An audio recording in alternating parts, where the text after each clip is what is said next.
A paz do Senhor, amados e queridos irmãos, tudo bem? Eu sou o pastor Valmir Ribeiro e trago aos amados irmãos a nossa terceira lição dos nossos jovens que está trabalhando esse trimestre com uma temática muito especial, falando sobre o Evangelho de João, que vai apresentar Jesus como o Filho de Deus, os sinais e ensinos de Cristo no Evangelho de João. Já gravamos a nossa primeira lição, que falou conhecendo o Evangelho de João, a segunda, João Batista preparando o caminho, e hoje nós falaremos sobre o primeiro sinal, a água em vinho. E com certeza vai ser uma lição também maravilhosa. E eu já lhe convido a você que está assistindo os nossos vídeos, você que tem participado aí dos nossos vídeos, que Deus te abençoe grandemente. Você que já é um inscrito no canal, muito obrigado. Só lhe peço, se você puder, vê se traga mais alguém, traga um parente, traga um amigo, traga um irmão, traga um tio, traga um primo, enfim, traga quantos você puder para aumentar aí o nosso canal, vai ser uma bênção. E quando você assistir o vídeo, quanto mais tiver curtida, para o vídeo é melhor, tá bom? Para que a mensagem consiga alcançar mais pessoas, tá bom? E com certeza vai ser uma bênção. O nosso texto principal, ou o nosso texto áureo, vai dizer assim: Jesus principiou assim os seus sinais em Caná da Galileia e manifestou a sua glória, e os seus discípulos creram nele. João capítulo 2, versículo de número 11. O resumo da lição diz: os sinais que Jesus realizou visavam fazer com que o reconhecesse como Redentor anunciado pelos profetas, sendo a manifestação plena do Deus Filho encarnado. Jesus vai principiar ou iniciar os seus milagres, os seus feitos, exatamente em uma família, em uma festa de casamento. Ele vai transformar a água em vinho. Vai ser algo extraordinário que vai levar as pessoas a reconhecerem, e aqueles discípulos que Jesus havia chamado também vão ver nele uma autoridade espiritual muito grande. Temos 3 objetivos nesta lição, que são: primeiro, explicar a importância do primeiro sinal realizado por Jesus Cristo, apontar a narrativa e o conteúdo do primeiro sinal realizado por Jesus, e o terceiro, conhecer a respeito do significado do bom vinho. A nossa leitura bíblica em classe está no Evangelho de João, no capítulo 2, versículos de 1 a 12. Vamos fazer essa leitura. Diz assim: E ao terceiro dia fizeram umas bodas em Caná da Galileia, e estava ali a mãe de Jesus. E foram também convidados Jesus e os seus discípulos para as bodas. E faltando vinho, a mãe de Jesus lhe disse: não tem vinho. Disse-lhe Jesus: mulher, que tenho eu contigo? Ainda não é chegada a minha hora. Sua mãe disse aos empregados: fazei tudo quanto ele vos disser. E estavam ali postas 6 talhas de pedra para a purificação dos judeus, e em cada uma delas cabiam 2 ou 3 metretas. Disse-lhe Jesus: enchei de água essas talhas, e encheram-nas até em cima. E disse-lhes: tirai agora e levai ao mestre-sala. E levaram.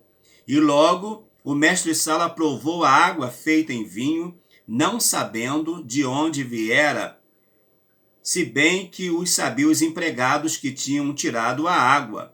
Chamou o mestre-sala o esposo e disse-lhe: todo homem põe primeiro o vinho bom, e quando já tem bebido bem, então o inferior. Mas tu guardaste até agora o bom vinho.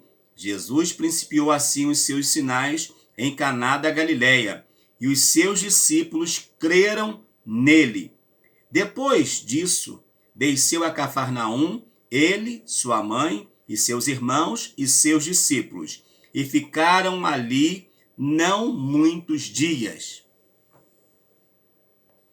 Vamos então, aqui, a nossa introdução, já ressaltando na leitura que fizemos, pelo menos 3 pontos importantes. Primeiro, Maria fala com Jesus, a mãe fala com o filho, e o filho responde: mulher, que tenho eu contigo?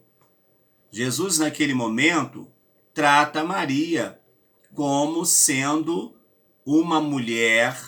Ali, ele não usa o carinho de um filho para com a sua mãe, para que não houvesse, talvez ali, uma interpretação errada. O filho está fazendo porque a mãe está pedindo.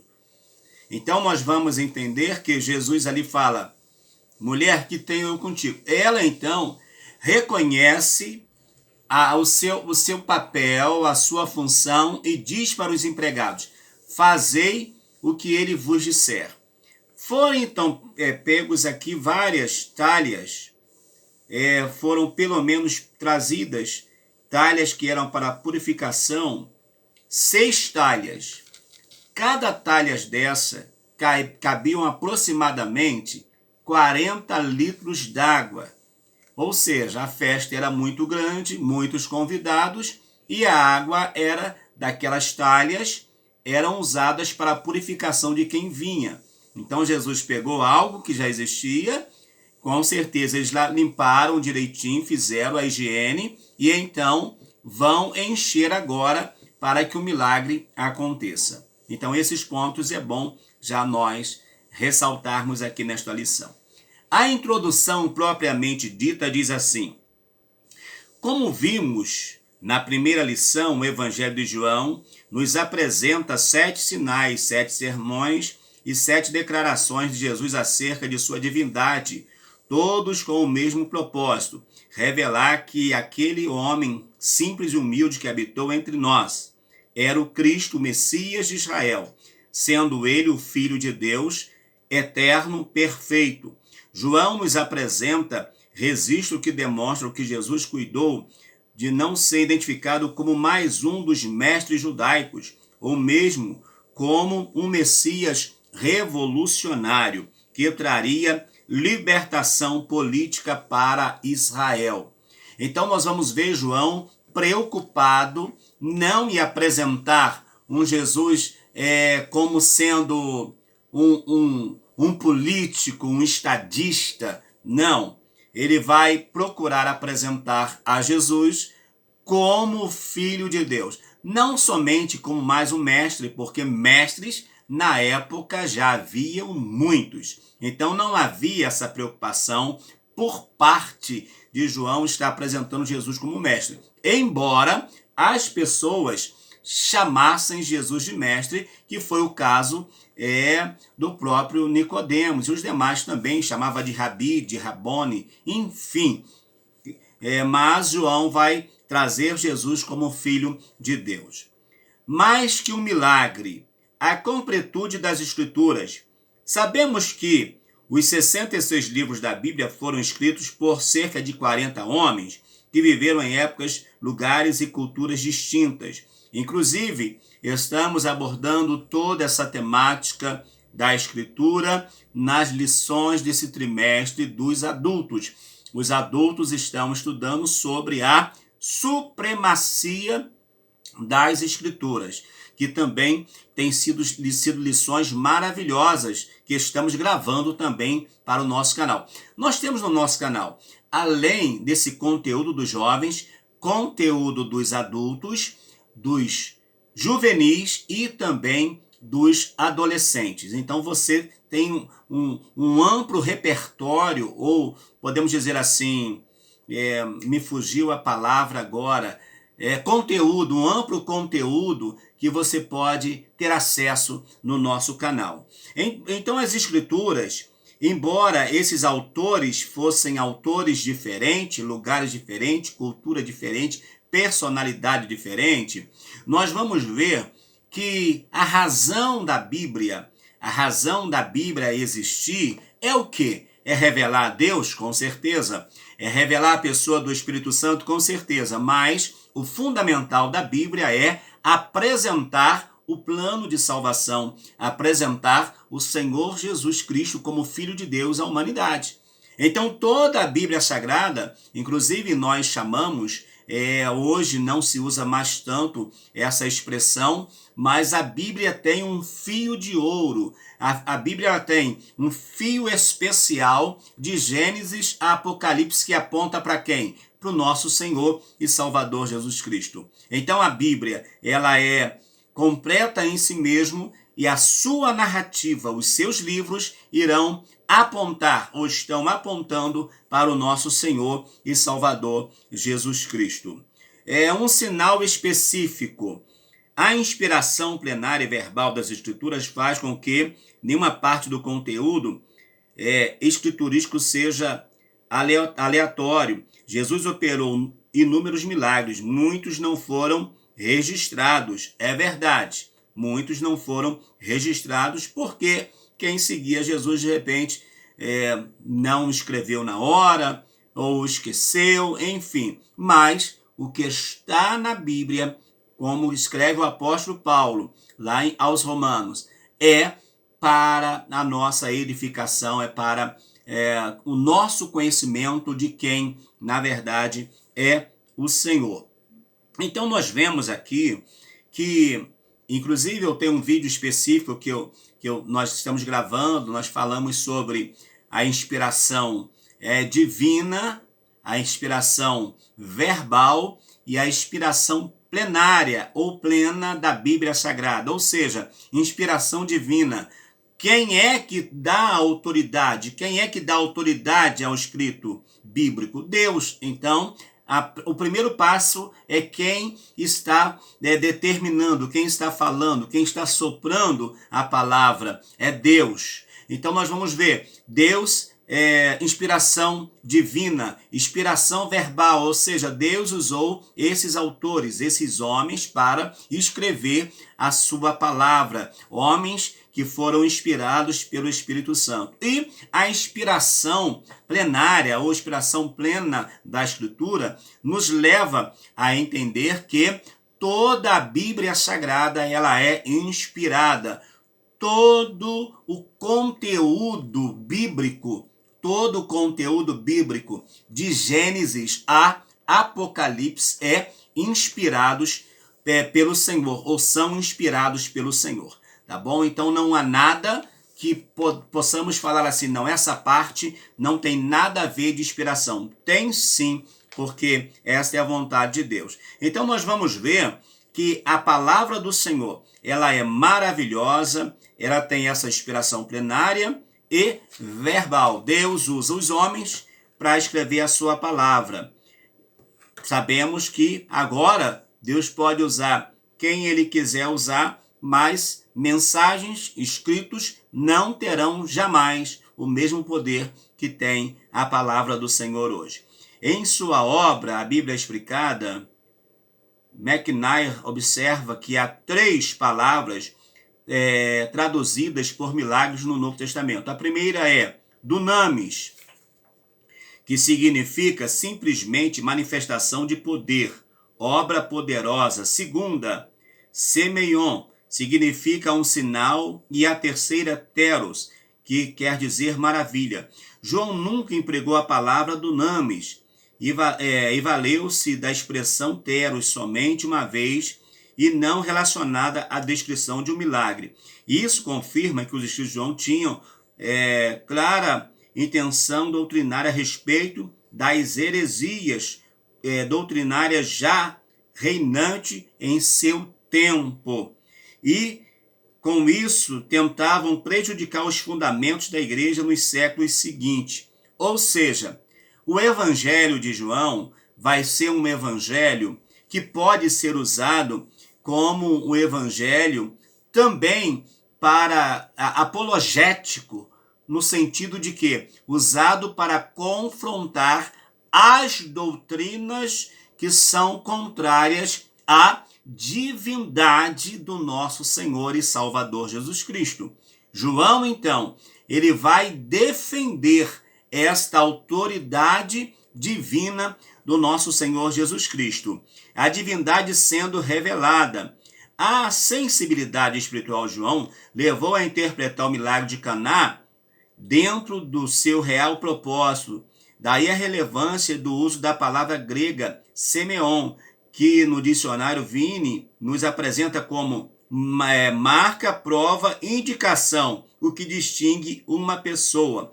Por isso se diz que o milagre realizado em Caná é assim como o seu registro teve a finalidade de quê? Especial, de mostrar para aquelas pessoas que estavam naquele casamento que aquele homem que estava ali não era um homem comum, não era um homem qualquer, não era um homem carnal ou um homem natural, mas todos naquele casamento, ainda que não o conhecessem, ainda que ele tivesse sido convidado, de repente, por ser filho de Maria, já que a mãe dele estava, então, de repente, o convite foi para toda a família. Jesus aproveita, leva também os seus discípulos, os discípulos que já estavam caminhando com ele.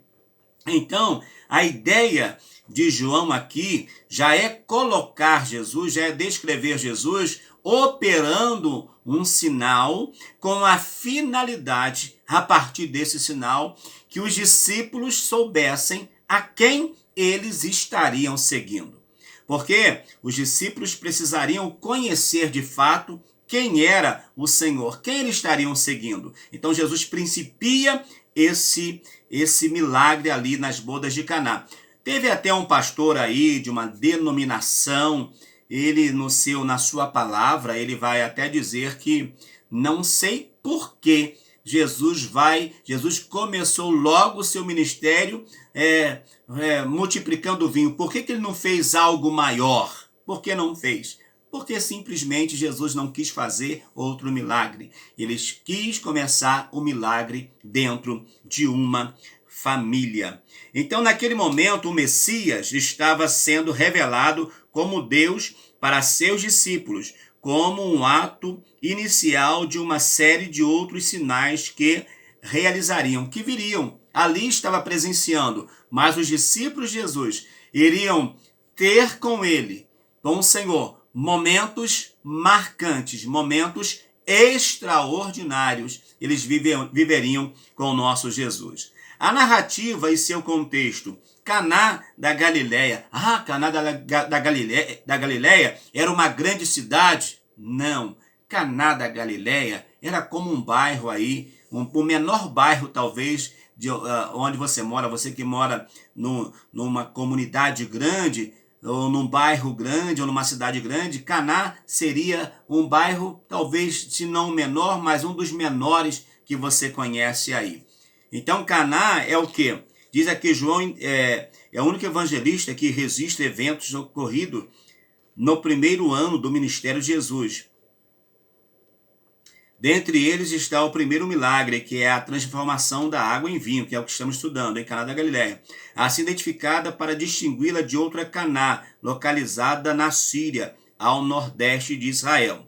Terra de Natanael. Caná era uma pequena vila, assim como a vizinha Nazaré fazia parte da Baixa Galileia, região do Mar da Galileia. Um lago de água doce alimentado pelo Rio Jordão. Jesus era chamado de Nazaré por quê? Porque ele veio, era a região onde os seus pais moravam, aonde ele morava. Então Jesus é chamado de Nazareno por causa disso. Embora nós vamos encontrar Jesus morando em Cafarnaum.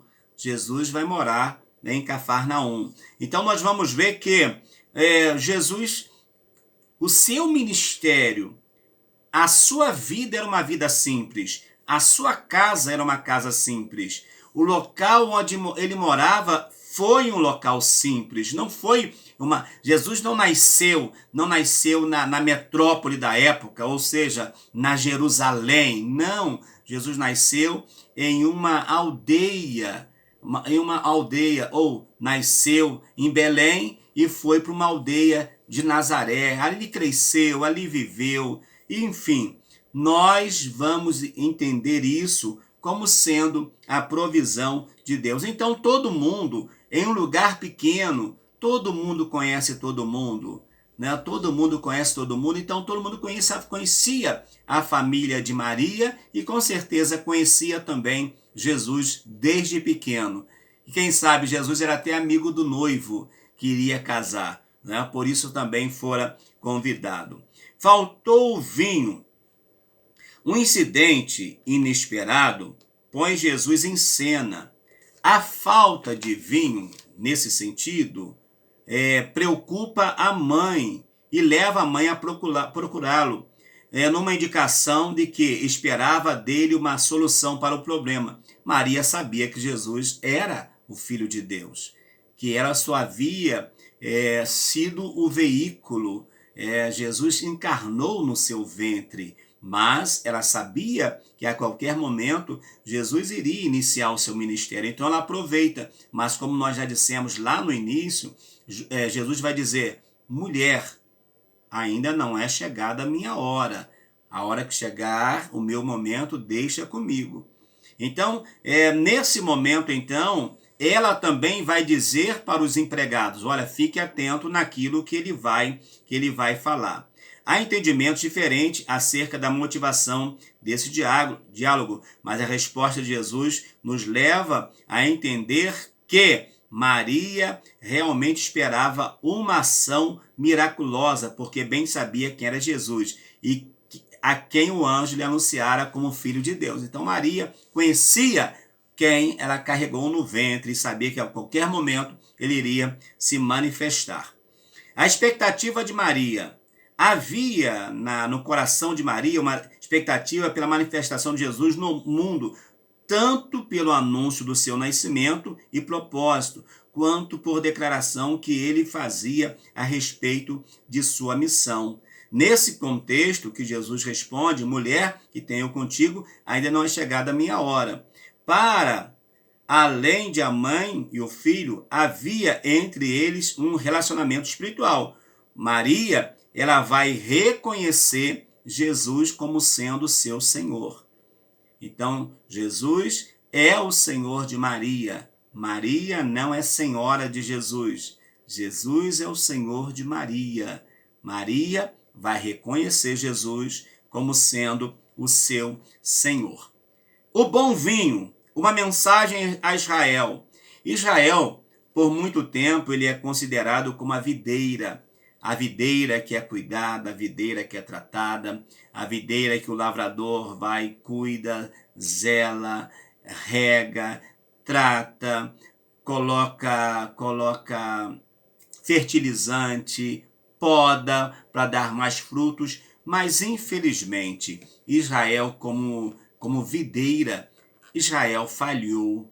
Mas Jesus, independente disso, Jesus vai ele vai transformar a água em vinho, nesse sentido dizendo: Israel, eu posso transformar vocês. Se vocês quiserem também, vocês podem ser transformados de videira brava a videira produtiva.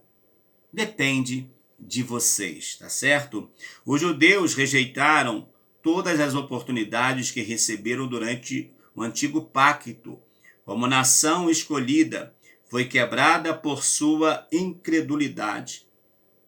Ou seja, Israel simplesmente rejeitou o plano de salvação. É o que nós falamos na primeira lição. Veio para o que era seu, mas os seus não o receberam. Apesar desse quadro caótico, desse quadro totalmente tumultuado, Jesus se manifestou intensamente aos judeus, mas eles não o reconheceram como o Messias prometido, não.